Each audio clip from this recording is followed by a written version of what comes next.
చెప్పండి. ఆశ్చర్యకరుడు, ఆలోచనకర్త అయినటువంటి దేవుడు నిశ్చయముగా మనకు చూడగల కన్నులు, వినగల చెవులు, గ్రహించగల హృదయము, ఆయనను వెంబడించే జీవితం మనకు దయచేసి ఆయన కృప చొప్పున సమాజంలో, సంఘములో, కుటుంబంలో, మన తరం ప్రజల ఎదుట మనలను బలమైన సాక్షులుగా దేవుడు నిలబెట్టును గాక. మంచిది ప్రియమైన దేవుడు బిడ్డలారా, ఈ ఏప్రిల్ నెల మొత్తం కూడా దేవుడు ఆశ్చర్యకరుడు. ఆయన తన ప్రజల పక్షాన ఆశ్చర్య కార్యాలు, అద్భుతాలు, మహత్కార్యాలు మన పితరుల కాలంలోనే కాదు నేడు కూడా చేయగలడు, చేస్తున్నాడు అన్నది వాస్తవం. నమ్మినోడికి నమ్మినంత. వాక్యములో దేవుడిని గురించి ఏమైతే రాయబడి ఉందో, దేవుడు తన గురించి ఏమైతే గ్రంథములో మనకు పరిచయం చేసుకున్నాడో అవన్నీ కూడా నేటికి మనందరికీ అందుబాటులో ఉన్నాయి.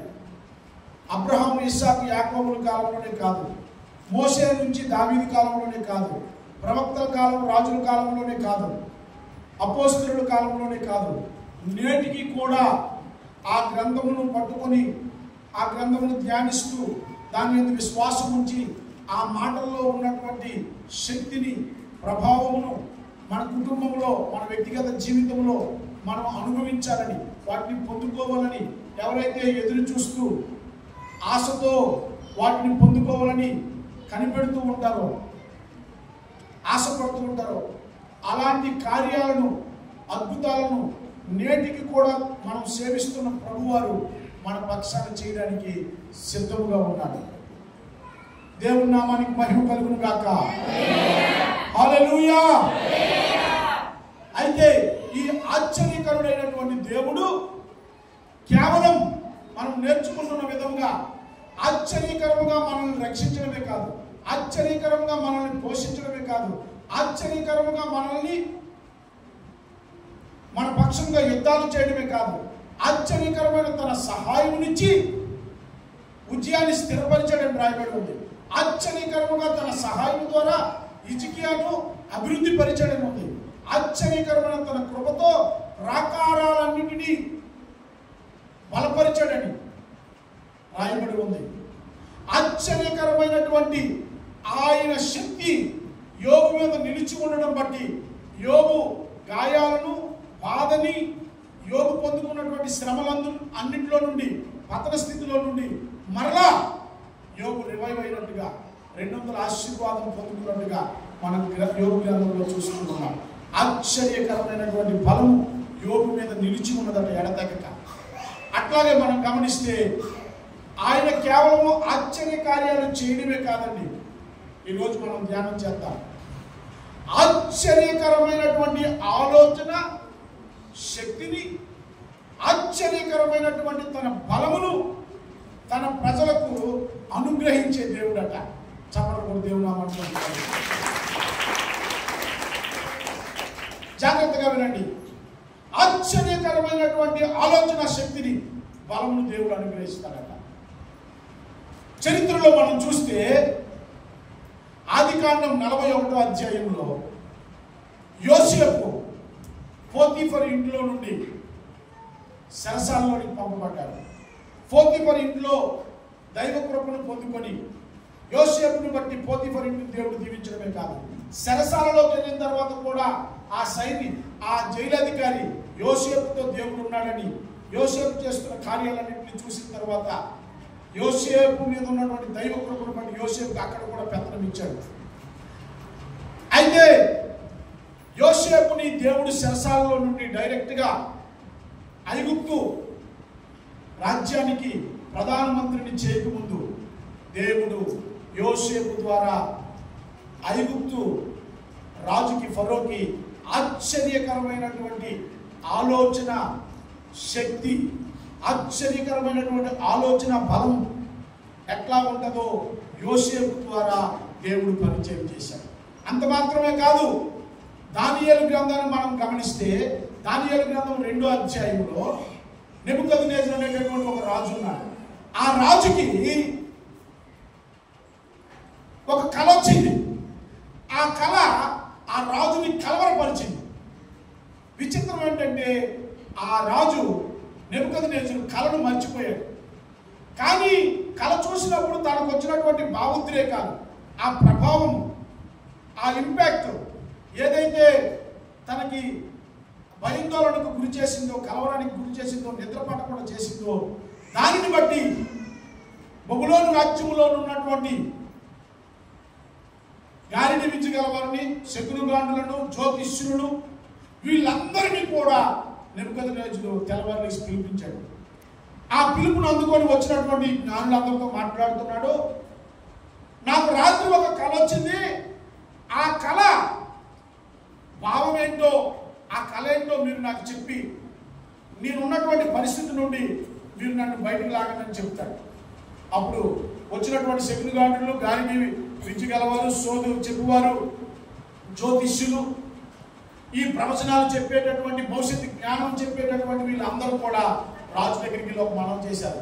రాజా రాజా, కళ ఏంటో చెప్తే ఆ కళభావం చెప్తాం, కానీ నువ్వు కళే మర్చిపోయానంటే అలాంటి సమస్యను పరిష్కరించడానికి ఈ భూమి మీద ఏ రాజు దగ్గర కూడా ఇలాంటి జ్ఞానులు లేకపోతే భవిష్యత్తు జ్ఞానం చెప్పేటటువంటి ప్రవక్తలు ఎవరు ఈ భూమి మీద ఉండరు, దొరకరు అని చెప్పారు.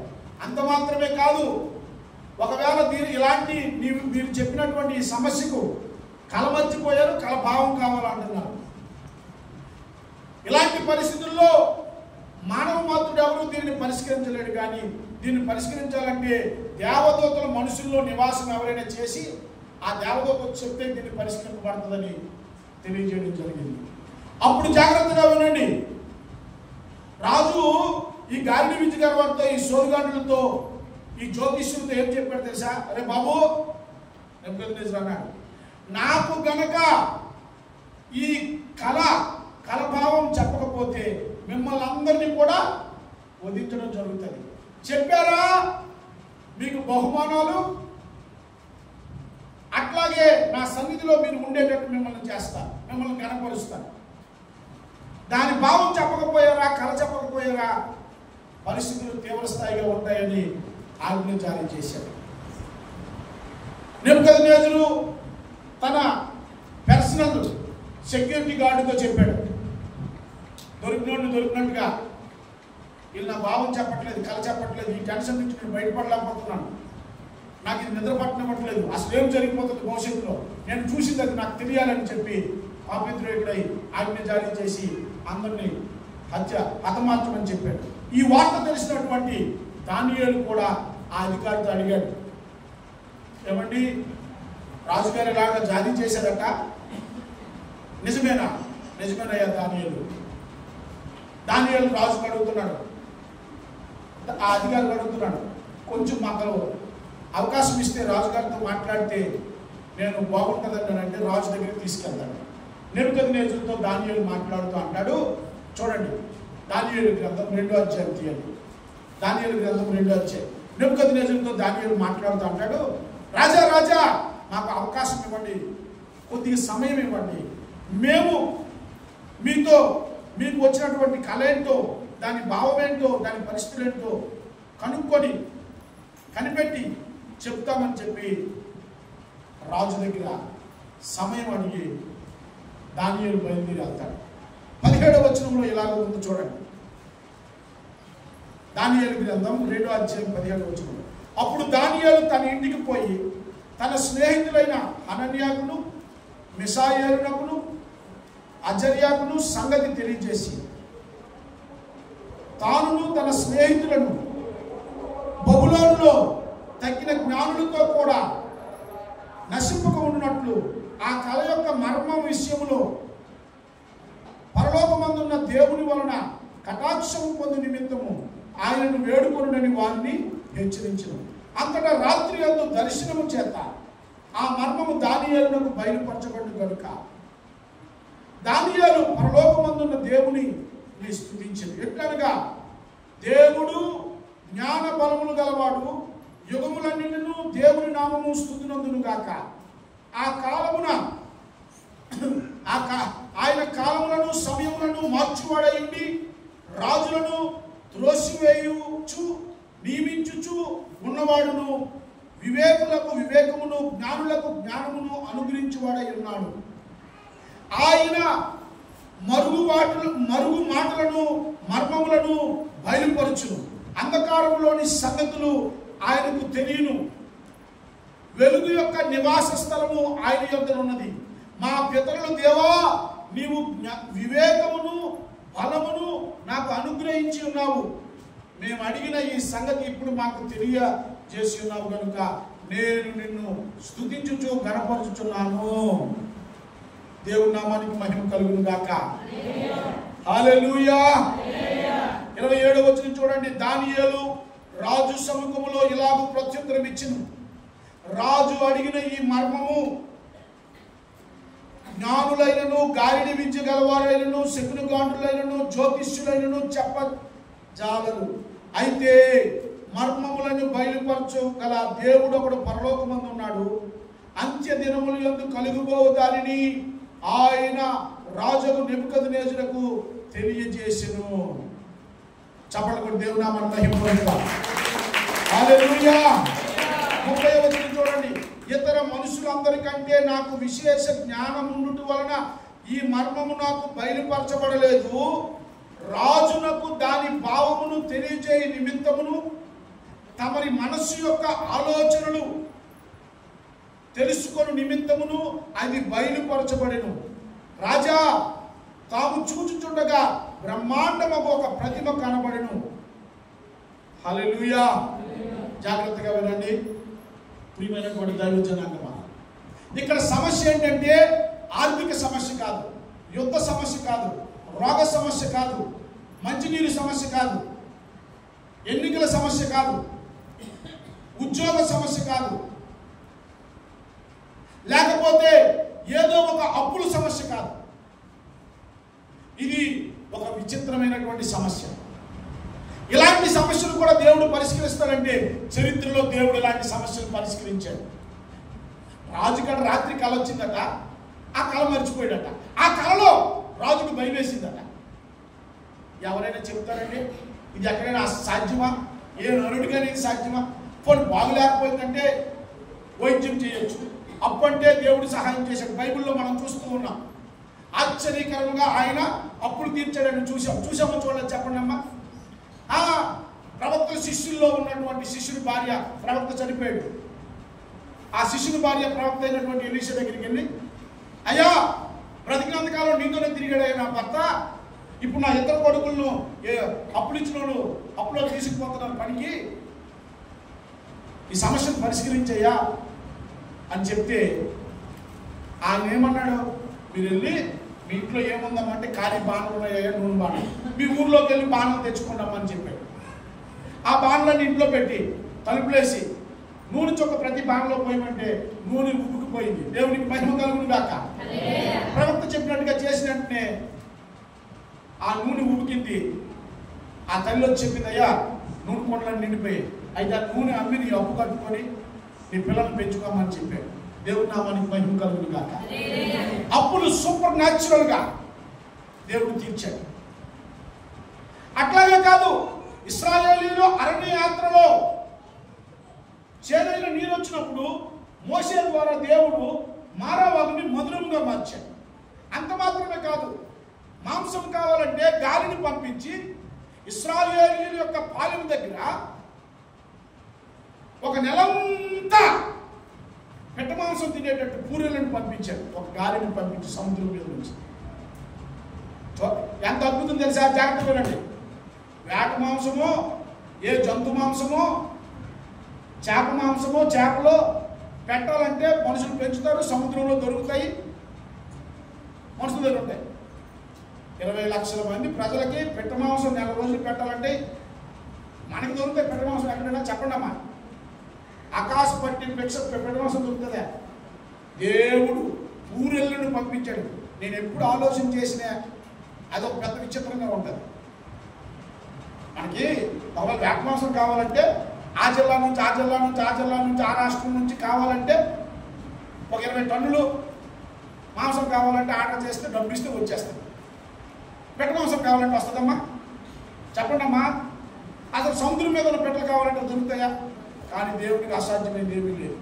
తన పిల్లలు కోరుకున్నాడు, దేవుడు తన ప్రభావం చూపించడానికి కార్యం చేశాడు. చెప్పండి కూడా దేవుడు నామమున. నీళ్లు లేవు, బండలో నుండి నీళ్లు ఇచ్చాడు. ఓసారి ఇశ్రాయేలీయులకి అరణ్యంలో నీళ్ళు లేకపోతే ఎడారిలో ఉన్నారు. సంఖ్యాకాండంలో ఉంది. దేవుడు అన్నాడు గోధులు తాగండి అన్నాడు.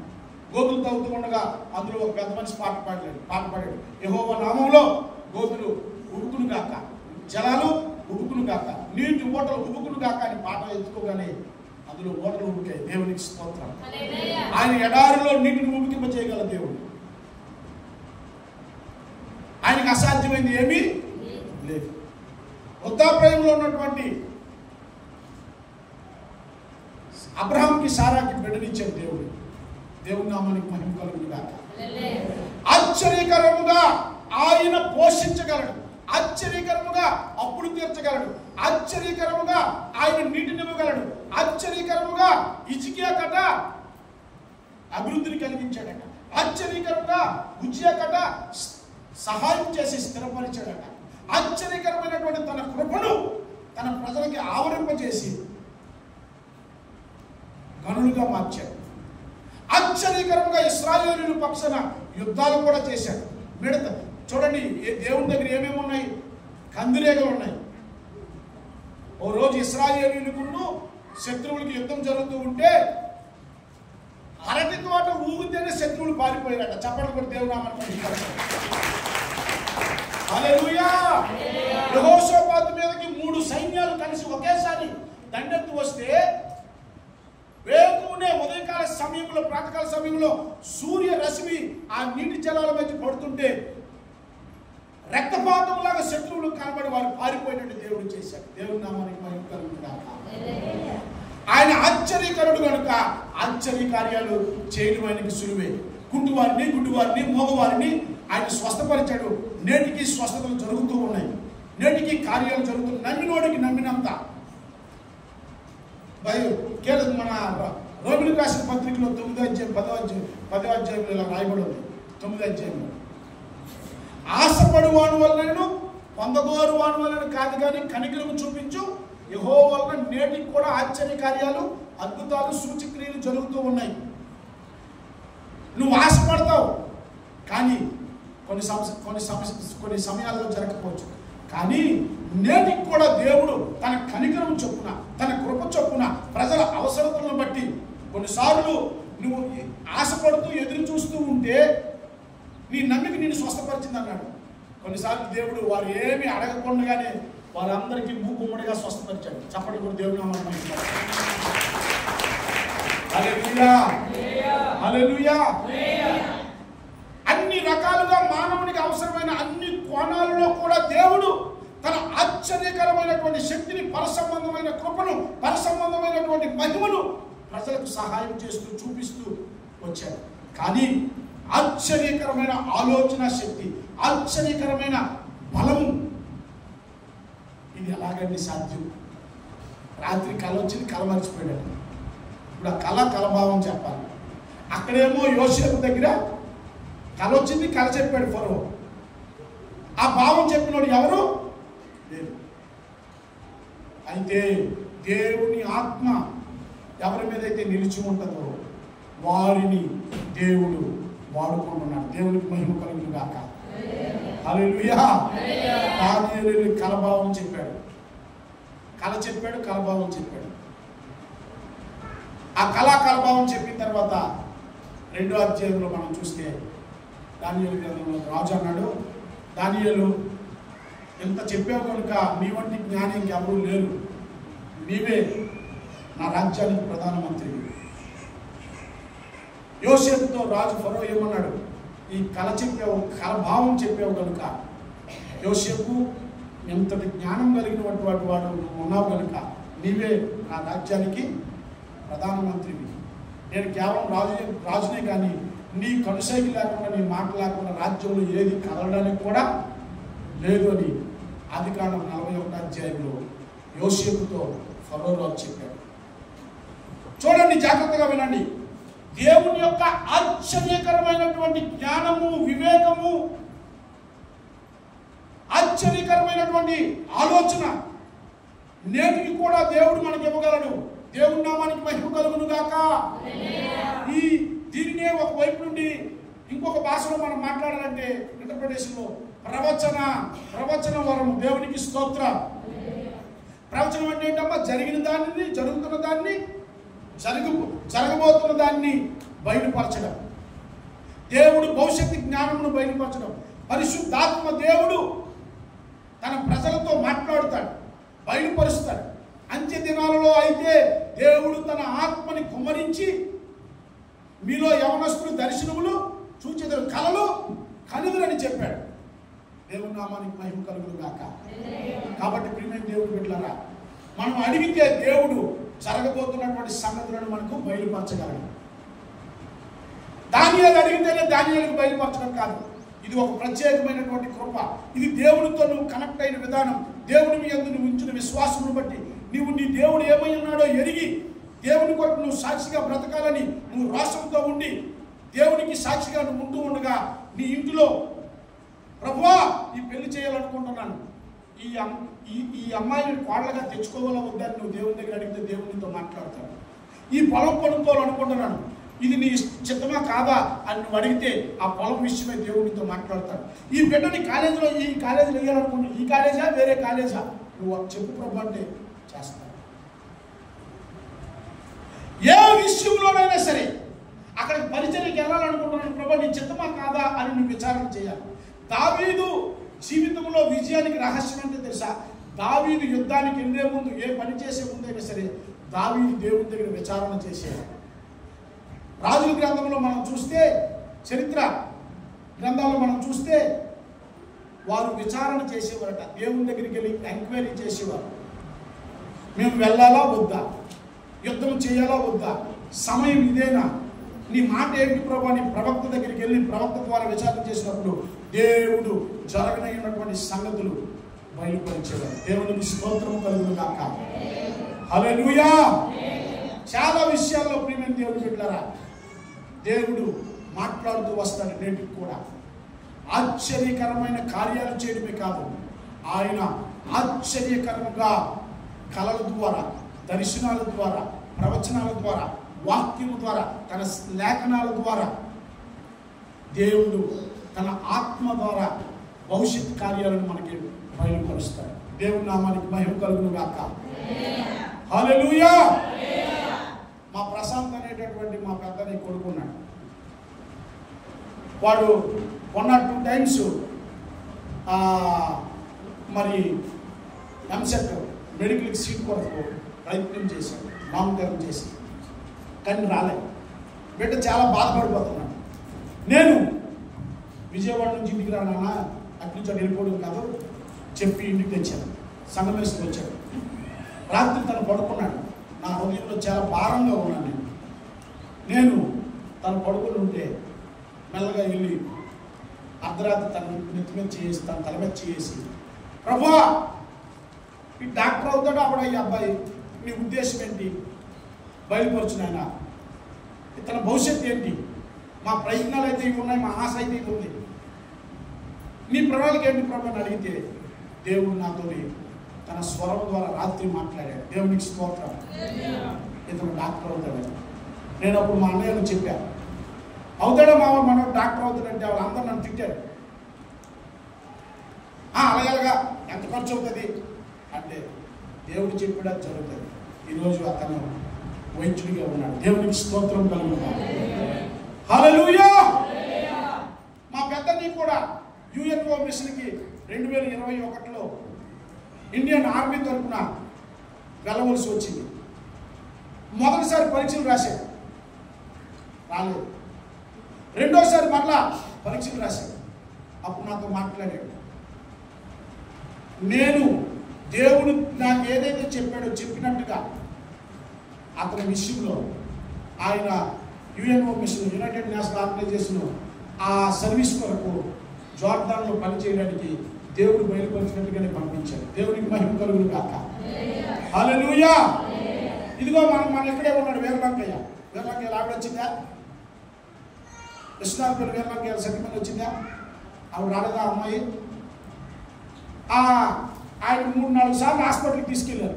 చాలా బాగులేడు, చనిపోతాడేమో అని అనుకున్నాను. ఓ రోజు సీరియస్గా ప్రార్థన చేశాను, ప్రభువా ఈ అబ్బాయి సంగతి ఏంటి, నీ దాసుడి సంగతి ఏంటంటే తనకి ఇంకా ఆయుష్ ఉందని దేవుడు చెప్పాడు. దేవుడికి స్తోత్రం.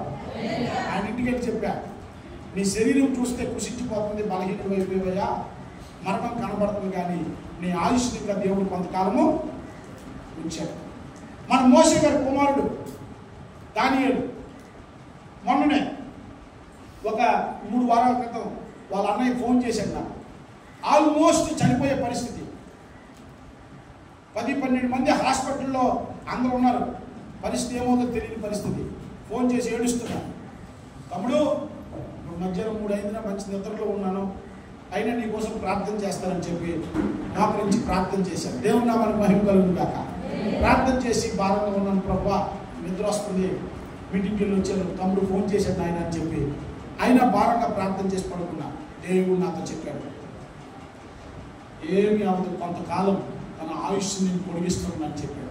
ఈ బాధ అయితే ఉంటుంది కానీ మరణం అంత వేగంగా రాదు. వెంటనే ఫోన్ చేసి చెప్పాడు, తమ్ముడు శుభవార్త ఏంటంటే బాధ అయితే ఉంటుంది కానీ తనకి మరణమేమీ రాదు, మీరు భయపడదు. 4 రోజులు అయినా వైద్యం జరిగించారు. వైద్యం జరిగించినా తనకి ఏ కీడు రాలేదు, ఇప్పుడు చక్కగా ఉన్నాడు. చప్పటి కూడా దేవుడు నామమున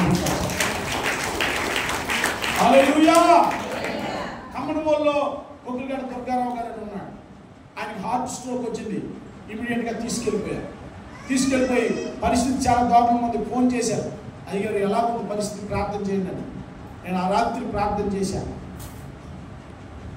ఒక కళ ఇచ్చారు దేవుడు, మనవాళ్ళు లారీకని పడిపోయాడు కానీ సజీవుడే బయటకు వచ్చాడు. నేను చెప్పాను, ఇంత వేగంగా ఈ ఘట్టం పోయే అవకాశము లేదు, ఆయుష్ దేవుడు ఇచ్చాడు అన్నాడు. చూడండి, కళ్ళు ముందు అందరికి మన ముందే తిరుగుతున్నాడు. దేవుడి నామానికి మహిమ కలుగును గాక. హల్లెలూయా. పలాసలో ఉన్నటువంటి పాస్టర్ డిఎస్పిఎస్ కుమార్ గారు, మా పాస్టర్ గారు ఉన్నారు, మాత్మీ తండ్రి గారు. ఆయనకి బ్రెయిన్లో రక్తం కలిపి ఒకటి ఏదో బాగులేదని విన్నాను నేను. విశాఖపట్నంలో వైద్యం చేశాను. ఆ పెద్ద డాక్టర్లు అందరూ కలిసి ఎక్కడికన్నారు, Tamil Nadu Vellore hospital, Christian hospital తీసుకుని వెళ్ళమన్నారు. నేను అప్పుడు ఇక్కడ మన విశ్వనాథ్ పెళ్ళి, మన కిషోర్ది పెళ్ళి, ఆ రాత్రి ప్రార్థన చేశాను. నాకు తెలియదు ఈ సంగతి. రోజు అతని కోసము మా గాడ్విన్ గారి వరకు, కుమార్ పాస్ గారి వరకు, సజ్జా బర్నబాస్ గారి వరకు, అట్లాగే మా రాజుబాబు వరకు, అపోజిట్ ప్రేయర్ ఫెలోషిప్ వరకు, మా జాన్ కృష్ణప్ప గారు ఆర్టీఎఫ్ వరకు, ఈ దివ్యం పాస్టర్ గారి వరకు రోజు నా ప్రార్థన ఒక భాగంగా ప్రార్థన చేస్తున్నాను. భాగంగా ఎందుకంటే నా బలహీన పరిస్థితుల్లో వారు నాకు ఎంతో కొంత ఆత్మీయంగా, ఆర్థికంగా, సామాజికంగా మరి ఈ ట్రాక్లో దేవుడి సేవలో నేను ముందుకెళ్ళడానికి వాళ్ళ జ్ఞానాన్ని, సమయాన్ని నా జీవితంలో ఎంతో పెట్టుబడి పెట్టారు. దేవునికి స్తోత్రం. వాళ్ళు ఎక్కడికి వెళ్తున్నారు ఏంటో నాకు తెలియదు. నేను ఆ రాత్రి ప్రార్థన చేశా. ఆదివారం తెల్లవారు లేస్తే సోమవారం పెళ్ళి. ఆ ఆదివారం రాత్రి పడుకునే ముందు ప్రార్థన చేసి పడుకున్నాను. అందరి వరకు భారంగా పరిశుద్ధాత్మ నడిపింపుని బట్టి ఆ రాత్రి నాకు ఒక కళ వచ్చింది. ఆ కళలో మా పాస్టర్ గారికి ఈ బ్రెయిన్ ఆపరేషన్ జరగకూడదు, మందుల ద్వారానే తనకు వైద్యం జరగాలి, ఆపరేషన్ జరిగితే చనిపోయే అవకాశం ఉందని దేవుడు నాకు బయలుపరిచాడు. నేను వెంటనే మా పాస్టర్ గారి కుమారుడు సతీష్కి ఫోన్ చేశాను. ఆదివారం ఆరాధనలో నుండి అయిపోయిన వెంటనే వారు వెల్లూరు వెళ్ళిపోతున్నారు ట్రైన్లో. ఆ సాయంత్రం నేను ఫోన్ చేస్తే, బ్రదర్ ఎక్కడున్నారు ఏంటంటే, మోహన్ నేను పలానా దగ్గర ఉన్నాను, ఇదిగో తిరుపతి రైల్వే స్టేషన్లో ఉన్నాను, ఇందాక సిగ్నల్ లేదు, ఏంటి ఫోన్ చేసామన్నాను. డాడీకి ఎట్టి పరిస్థితుల్లో కూడా ఆపరేషన్ జరగకూడదు, ప్రమాదము, మందుల ద్వారానే తగ్గాలని దేవుడు చెప్పాడయ్యాను. అప్పటికి వాళ్ళు ఫోన్ ఎంతకపోతే మా బోస్బాబు గారికి ఫోన్ చేసిన వాళ్ళ తమ్ముడికి, అనే ఇలాగా అందరూ దేవుడు చెప్పాడు. సరే తెల్లవారు లేగిస్తే పెళ్ళి ఉంది కనుక ఆ పెళ్లి చేసి ఇక్కడి నుంచి నేను సిద్ధపడి సరాసరి వెల్లూరు వెళ్ళి ఆ అయ్యగారి దగ్గర కూర్చొని వారితో ముచ్చటించి దేవుడు నాకు ఇలా చెప్పాడు, మీరు భయపడకండి, మందుల ద్వారా ఇది క్లియర్ అయిపోతే ఆపరేషన్ ఏమి జరగదు, ఆపరేషన్ జరిగితే ప్రమాదం అని చెప్పారు. సుమారుగా ఒక 18-20 రోజులు ఆ పాస్టర్ గారికి, పెద్ద డాక్టర్ గారికి అందరూ కూడా చూశారు. ఏమన్నారు తెలుసా? ఆపరేషన్ చేస్తే ప్రమాదం, మందులతోనే క్రమంగా ఇది తగ్గాలి, దేవుడు ఏం చెప్పాడో అలాగే జరిగింది. చప్పట్లు కూడా దేవుడు నామమున హల్లెలూయా హల్లెలూయా. ప్రియమైన దేవుని బిడ్డలారా, మనం సేవిస్తున్న దేవుడు నేటికి కూడా మనం భారం కలిగి మన పిల్లల విషయమే, మందిరం విషయమే, ఆర్థిక విషయాలు, ఆరోగ్య విషయాలు, భవిష్యత్ జ్ఞానం విషయమే, భవిష్యత్ అవసరాల విషయమే మనం ప్రార్థన చేస్తే దేవుడు మనతో మాట్లాడతాడు. చూసారా? ఇప్పుడు ఎలక్షన్ టైము, టీవీ చూసినా, సెల్ ఫోన్ చూసినా, యూట్యూబ్ చూసినా, ఫేస్బుక్ చూసినా జ్యోతిష్యులు, ఈ రాళ్ళు వేసే వాళ్ళు, తర్వాత వాళ్ళు ఎవరండి,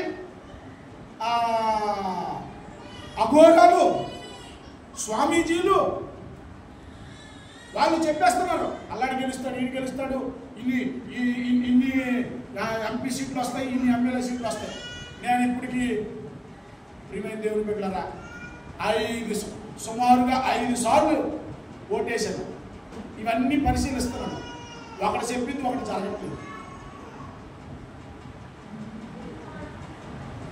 జరగట్లేదు. మన కేసీఆర్ గెలిచేస్తున్నాడు కొంతమంది చెప్పారు, జరగట్లేదు. గారిని విద్య కంటెను, సోదుగాండుల కంటెను, భ్రమపరుచు ఆత్మనివన్నీ, వెలుగుతోత ఆత్మనివన్నీ. ఈరోజు క్రైస్తవుల్లో ఉన్నవారు కూడా చేయి చూపించుకోవడానికి మొన్న ఎక్కడో డబ్బులు పోతే ఎక్కడో పోయాయి, ఎవడో చెప్తాడని వెళ్ళారు. అక్కడికి అది చెప్తాడు, ఎవడో తీసాడని, ఇంతవరకు ఎవడో పట్టుబడలేదు. ఏమండి, ప్రభువుని నమ్ముకున్న మనము గ్రంథంలో ఏముందో చూడాలి. దేవునికి స్తోత్రం, హల్లెలూయా. మనం దేవుని దగ్గర విచారణ చేసి అడిగితే నిజముగా సీరియస్గా నిశ్చయతతో, ప్రభువా ఈ సమస్య ఏంటి, దీని పరిష్కారం ఏంటి, ఈ భవిష్యత్తు ఏంటి అని దేవుని దగ్గర మనం అడిగితే దేవుడు మనకి కళల ద్వారా, దర్శనాల ద్వారా, ప్రవచనం ద్వారా, వాక్యం ద్వారా, తన స్వరం ద్వారా మనతో మాట్లాడడానికి నేటికి కూడా ఆయన మనకు అందుబాటులో ఉన్నాడు. చప్పటి కూడా దేవుని నామమున హల్లెలూయా. ఇలాగ చెప్పుకుంటూ పోతే ఎన్నో కార్యాలు. నాకు అప్పుడప్పుడు ఒక ఉదాహరణ చెప్తాను, జాగ్రత్తగా వినండి. అప్పుడప్పుడు నాకు ఒక 20,000, 30,000, ఒక 10,000 చాలా ఎమర్జెన్సీ అయిపోతుంది. ఎమర్జెన్సీ అవుతుంది. నేనేం చేస్తాను తెలుసా? ఇప్పుడు ఒక దగ్గరికి వెళ్ళి అడిగి వాళ్ళు కాదంటే మనకు అవమానం. ఈ తిప్పలన్నీ ఎందుకు? కళ్ళు మూసుకుంటాను చక్కగా. నేను ఉన్న చోట్ల కారులోనో, బండిలోనో, ఇంటి దగ్గర, ప్రభువా ఇమ్మీడియట్గా నేను 20,000 కట్టాలి, నువ్వు నాకు ఇచ్చే దేవుడివే, ఇప్పుడు ప్రస్తుతం నేను సర్దుకోవడానికి నాకు సహాయం చేయ ప్రభువా, ఎక్కడ అడిగితే దొరుకుతాయి అని ఆరాధించి అలా కనెక్ట్ చేస్తాను. ఫలానా పేరు నాకు చూపిస్తాను దేవుడు. దేవుడికి స్తోత్రం. నేను కొడతా ఫోను, అయ్యా ఏమైనా అవకాశం ఉందంటే, దేవుడు నేను ఇంతవరకు ఫెయిల్ అవ్వలేదు, నాది అది 3 నిమిషాల్లో పని అయిపోతుంది. అలాగే దేవుడి దగ్గర విచారణ చేసి నేను తెచ్చుకున్న డబ్బులు ఏమైనా ఉన్నాయనుకోండి, అది కట్టడం కూడా సులువే. దేవుడే మనం నాకు సహాయం చేసి కట్టేటట్టు చేసేస్తాడు. అట్లా కాకుండా మామూలుగా నా సొంత ప్రయత్నాలతో నేను ఎప్పుడైనా తెచ్చాను అనుకోండి, అది కట్టడానికి కూడా చాలా ముష్కిలే, ఇబ్బంది పడిపోతున్నాను. మనం అడగాలి, ఆయన కృపను బట్టి మనం అడగాలి. జ్యోతిష్యుల వలన, చేయి చూసినోడు వలన, గాలిని విద్య వలన, ఒకవేళ అయితే కళ ఉంటే ఆ కళకి భావం చెప్తాడు ఏమో, కానీ రాజుకు వచ్చిన కళే రాజు మర్చిపోయాడు. భావం మాట పక్కన పెట్టండి. ఆ జ్యోతిష్యులు, గాలిని విద్య గల వారు అందరూ ఏమంటారు మూకుమ్మడిగా, ఇది మనుషుల వలన అయ్యేది. ఆశ్చర్యకరమైనటువంటి ఆయన ఆలోచన, ఆశ్చర్యకరమైనటువంటి ఆయన ఆలోచన బలం, ఆలోచన శక్తి దేవుడు తన పిల్లలకి బయలుపరచగలరు తన ఆత్మ ద్వారా. దేవునికి స్తోత్రం కలుగుతుంది. ఈ ఛానల్ కూడా ఉంటుంది. ఈ ఛానల్ అలాంటిది చూడండి. దానియేలుకి దేవుడు ఈ ఛానల్ ద్వారా ఏం చేశాడు? వెంటనే ఉద్యోగం ఇచ్చాడు. దేవునికి స్తోత్రం. ప్రధానమంత్రి అయ్యాడు. దానియేలు ద్వారా దేవుని నామం మహిమపరచబడింది. నెబుకద్నెజరు రాజు ఏమంటున్నాడు? దానియేలు దేవుడు గొప్పవాడు అంటున్నాడు. చెప్పండి కూడా దేవుని నామం. హల్లెలూయా. దానియేలు ద్వారా దేవుని నామం మహిమపరచబడింది. దానియేలుకు ఉన్నత స్థితి వచ్చింది. దానియేలు రికమెండ్ చేస్తే తన స్నేహితుడికి కూడా రాజదర్బార్లో ఉద్యోగం వచ్చింది. యోసేపుకు దేవుడు సరసాల నుండి విడిపించడమే కాదు, ప్రధానమంత్రిగా చేయడానికి ఈ ఆశ్చర్యకరమైన ఆలోచన బలము ఈ ఛానల్ దేవుడు వాడుకున్నాడు. నిన్ను దీవించడానికి ఈ ఛానల్ కూడా దేవుడు నీకు ప్రమోషన్ ఇవ్వడానికి, నిన్ను హెచ్చించడానికి, నీ పరిస్థితులు మార్చడానికి దేవుడు తన కృప చొప్పున నీ బిడ్డలకి నీకు ఈ ఛానల్ కూడా దేవుడు వాడుకోగలడు. దేవునికి స్తోత్రం. ఆయన కేవలం తన మహిమాశక్తి ద్వారా శరీరానికి స్వస్థ ఇవ్వడమే కాదు, పంటలు పండించడమే కాదు, అప్పులు తీర్చడమే కాదు, యుద్ధాలు జరిగించడమే కాదు, సహాయం చేయడమే కాదు, నిన్ను అభివృద్ధి పరచడమే కాదు, దేవుడు తన ఆశ్చర్యకరమైన జ్ఞానమును, భవిష్యత్ కార్యములను బయలుపరిచి నీవు ఉన్నటువంటి కంపెనీలో, నీవు ఉన్నటువంటి సంఘంలో, నీవు ఉన్నటువంటి కుటుంబంలో, నీవు ఉన్నటువంటి వ్యాపారంలో నువ్వు నష్టపోకుండా భద్రపరచబడటానితో పాటు నీతో దేవుడు ఉన్నాడనే సంగతి బయలుపరిచి నీకు ఘనత నుంచి దేవుడు తన నామాన్ని మహిమపరుచుకుంటూ నేటికి కూడా దేవుడు తన సజీవమైనటువంటి ఉనికిని మన ద్వారా చాటుకోవడానికి ఇష్టపడుతూ ఉన్నాడు. ఆమేన్.